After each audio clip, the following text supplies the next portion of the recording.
श्रीगुरुभ्यो नमः। हरिः ओम्। आत्मा भिन्नशिवाकारं चिदानन्दघनं गुहं प्रकाशं विमलं शान्तं ब्रह्मण्यं समुपास्महे। शान्तविमलप्रकाश आत्मगुगजिदानन्दमण्डिता प्रकाशानन्दमिथुनासा कुलश्रेणी सदा जयति। सद्गुरुचरणारविन्दाभ्यां नमः। या बालेन्दुदिवाकराक्षिमधुरा या रक्तपद्मासना रत्नाकल्पविराजिताङ्गलतिका पूर्णेन्दुवक्त्रोज्ज्वला अक्षस्रक्षिणिपाशपुस्तककरा या बालभानुप्रभा तां देवीं त्रिपुरां शिवां हृदि भजे अभीष्ट्यार्थसिद्ध्यै सदा।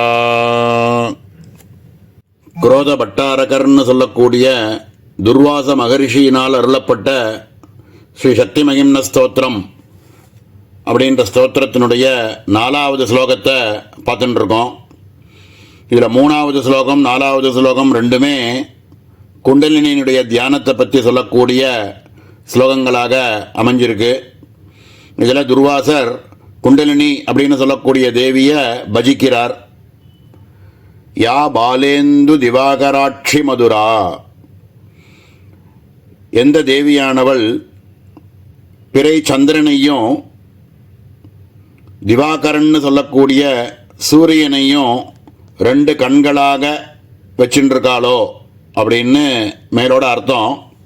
ஆனால் இதனுடைய சூக்ஷ்மார்த்தமானது என்ன அப்படின்னாக்க இதனுடைய அர்த்தமானது இடா பிங்களா அப்படின்னு சொல்லக்கூடிய சந்திர நாடி சூரிய நாடி இருக்கே அவைகளையே கண்களாக வைத்து கொண்டிருப்பவள். யார் ஒருவள் பாலச்சந்திரனையும் சூரியனையும் அப்படின்ற பதத்தினால இடா பிங்களான்னு சொல்லக்கூடிய நாடிகளையே கண்களாக அமிர்தமான கண்களாக கொண்டிருப்பவளோ அப்படின்னு யா பாலேந்து திவாகராட்சி மதுரா யா ரக்த பத்மாசனா, எவள் சிகப்பு தாமரை அப்படின்றதையிலேயே தன்னுடைய ஆசனமாக போட்டு இருக்கக்கூடியவளோ அப்படின்னு சொல்கிறார். இதுக்கு முன்னாடி ஸ்லோகத்தில் மஞ்சவர்ணம் அப்படின்னு பார்த்தோம். இந்த குண்டலினியினுடைய வர்ணமானது மஞ்சளாக இருக்கு அப்படின்னு இதுக்கு முன்னாடி உள்ள ஸ்லோகத்தில் சௌஷும்னாயத பீத பங்கஜ மகா மத்திய திரிகோணஸ்திதாம்னு பார்த்தோம். அதில் பீத பங்கஜம் அப்படின்னு மஞ்ச வர்ணத்தில் இருக்கிறதாக இதுக்கு முன்னாடி ஸ்லோகத்தில் சொன்னார். நான் இந்த இடத்துல யார் ரக்த பத்மாசனா அப்படிங்கிறாரே, அப்போது சிகப்பாக இருக்கக்கூடிய வர்ணமா இல்லை மஞ்சளாக இருக்கக்கூடிய வர்ணமா அப்படின்னு சந்தேகம் வரலாம். ஆனால் இது புரிஞ்சுக்கிறதுக்கு என்ன பண்ணணும் அப்படின்னா, சார் ஸ்ரீ சிதானந்தநாதர் என்ன கொடுத்துருக்கார் அப்படின்னா, குண்டலினியானது உறங்கிக் கொண்டிருக்கும்போது அது மஞ்ச வர்ணத்தில் இருக்கிறதாகவும் தமோ குணத்தினால, அதுவே முழிச்சுண்ட உடனே சிகப்பு வர்ணத்தில் ஆயிடுறதாகவும் சார் ஸ்ரீ சிதானந்தநாதர் அர்த்தம் கொடுக்குறார். இந்த சந்தேகமானது நீங்கணும் அப்படிங்கிறதுக்கோசரம் யார் ரக்த பத்மாசனா அப்படிங்கிறது இந்த இடத்துல விழித்து கொண்டிருக்கக்கூடிய குண்டலினி. அக்னின்னு சொல்கிறோமே, அக்னியானது முன்காலத்திலலாம் நம்ம பார்த்துருக்கோம். குமுட்டியில் அக்னி வச்சுருப்பா, அதெல்லாம் மேலே மூடின்னு இருக்கும், அந்த பஸ்மமானது மூடின்னு இருக்கும். அதில் அக்னி இருக்குன்னு கூட தெரியாது.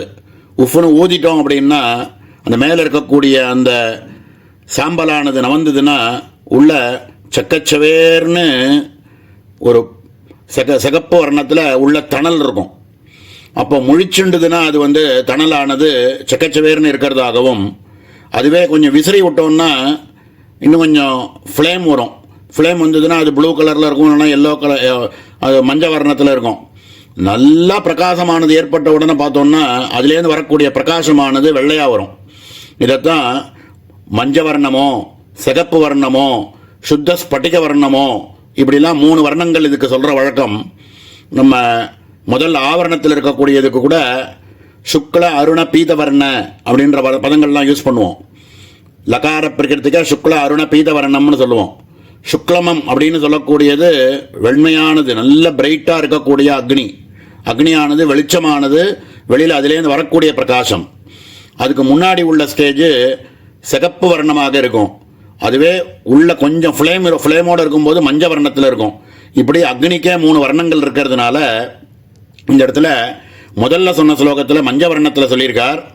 இப்போ ரெண்டாவது இந்த அடுத்த ஸ்லோகத்தில் இப்போ பார்த்துட்டு இருக்கக்கூடிய ஸ்லோகத்தில் யாரக்த பத்மாசனா அப்படிங்கிறார். சிகப்பு வர்ணத்தோடு இருக்கக்கூடியது. ஏன் அப்படின்னா அது முழிச்சுன்னு கொடுத்து அப்படின்னு சங்கேதமாக புரிஞ்சுக்க சொல்கிறார். ரத்னா கல்ப விராஜிதாங்கலதிகா, ரத்னங்கள்லாம் ஆபரணங்களாக போட்டு பிரகாசிச்சுட்டு இருக்கக்கூடிய கொடி போன்று இருக்கக்கூடியவள் அப்படின்னு மேலோட சொல்கிறார். வாஸ்தவத்தில் இந்த ரத்தனங்கள்னு சொல்லக்கூடியவையெல்லாம் ரத்தனங்கள்னால அலங்கரிக்கப்பட்டது அப்படின்னு சொல்கிறது, அதில் இருக்கக்கூடிய ஷட் ஆதாரங்களை சொல்லி அந்த ஆதாரங்களில் இருக்கக்கூடிய அக்ஷரமயமாக ஒரு ஒரு ஆதாரத்துக்கும் இத்தனை அக்ஷரம்னு போன ஸ்லோகத்திலையும் பார்த்தோம். விசுத்தினா 16 அக்ஷரம், அம்லேருந்து அஹா வரைக்கும் இருக்கக்கூடிய ஷோடச அக்ஷரங்கள் அப்படின்னும், அநாகதம் அப்படின்னா 12 அக்ஷரங்கள் அப்படின்னு ஒரு ஆதாரங்களுக்கும் இத்தனை அக்ஷரங்கள்னு பார்த்தோம். அந்த மாதிரி அக்ஷரங்களையே ரத்னங்களாக பதிக்கப்பட்டு வச்சிருக்கக்கூடியவள் அப்படின்னு சூக்ஷ்மார்த்தத்தை சொல்கிறார். பூர்ணேந்து வக்த்ரோஜ்வலா, நல்ல பூர்ண சந்திரன்லேருந்து இருக்கக்கூடிய ஒரு பிரகாசம் அப்படி இருக்கோ அது மாதிரி பிரகாசமாக இருக்கக்கூடியவள் அப்படின்னு சொல்கிறார். மேலே அக்ஷஸ்ரக்ஸ்ரிணி பாஷ புஸ்தக கரா அப்படிங்கிறார். 4 விதமான ஆயுதங்கள் அம்பாள் கையில் தரிச்சுட்டு இருக்கக்கூடியதை அக்ஷஸ்ரக் அப்படின்னா அக்ஷமாலை, ஸ்ரிணி அப்படிங்கிறது அங்குஷம், பாசம் புஸ்தகம் இவைகளை கையில் தரிச்சுட்டு இருக்கக்கூடியவள் அப்படின்னு மேலோட சொல்கிறார். இவைகளுக்கு கூடார்த்தம் அப்படின்னு பார்த்தோம்னா மனசு புத்தி சித்தம் அகங்காரம்னு சொல்லக்கூடிய அந்தக்கரண சதுஷ்டயங்களையே 4 கையில் தரிச்சுட்டு இருக்காள் அப்படின்னு இந்த இடத்துல கூடார்த்தத்தை எடுத்து சொல்கிறார். அக்ஷமாலை அப்படிங்கிறது சித்தத்தை குறிக்கிறதாகவும், அங்குஷம் அப்படிங்கிறது அகங்காரத்தை குறிக்கிறதாகவும், பாசம் மனசை குறிக்கிறதாகவும், புஸ்தகம் புத்தியை சூச்சிக்கிறதாகவும் இதனுடைய கூடார்த்தங்கள். இவைகள் எல்லாத்தையும் அக்ஷஸ்ரக் ஸ்ரிணி பாஷ புஸ்தக கரா யாபாலபானுப்பிரபா, எவள் சக்கச்சுவேர்னு அருண நிறத்தையே உடையவளாக இருக்காளோ அப்படின்னு மேலே சொல்கிறார். ஏற்கனவே இந்த அருணவர்ணம்ங்கிறது ஏற்கனவே நம்ம தாமரையும் சிகப்பு வர்ணத்தில் இருக்கிறதாக ஏற்கனவே பார்த்தோம். அதுக்கு மேலே தாம் தேவீம் திரிபுராம் சிவாம் ஹிருதி பஜே அபீஷ்டியார்த்த சித்தியை சதா, எவள் சர்வ மங்களங்களையும் அருளுபவளோ அத்தகைய திரிபுர சுந்தரி அப்படிங்கிறவளை அபீஷ்டியார்த்த சித்தியை சதா, ஆசைப்படக்கூடிய சர்வ ஆசைகளையும் நிறைவேற்றுறதுக்கோசரம் நான் இந்த குண்டலினி தேவியை என்னுடைய ஹிருதயத்தில் பஜிக்கிறேன் அப்படின்னு மேலோட அர்த்தத்தை சொல்கிறார். ரொம்ப அற்புதமான ஸ்லோகம். யா பாலேந்து திவாகராட்சி மதுரா யா ரக்த பத்மாசனா ரத்னா கல்ப விராஜிதாங்கலதிகா பூர்ணேந்து வக்த்ரோஜ்வலா அக்ஷஸ்ரக் ஸ்ரிணி பாச புஸ்தக கரா யாபாலபானுப்பிரபா தாம் தேவீம் திரிபுராம் சிவாம் ஹிருதி பஜே அபீஷ்டியார்த்த சித்தியை சதா அப்படின்னு குண்டலினி ரூபமாக இருக்கக்கூடிய ஆத்மஸ்வரூபத்தை, பராதேவதையாக இருக்கக்கூடிய திரிபுர சுந்தரியை தியானிக்கிறேன் அப்படின்னு சொல்கிறார். மேலே இருக்கக்கூடிய அடுத்த ஸ்லோகமானது இதனுடைய பீஜாட்சரங்களாக மூலமந்திரம்னு சொல்லக்கூடிய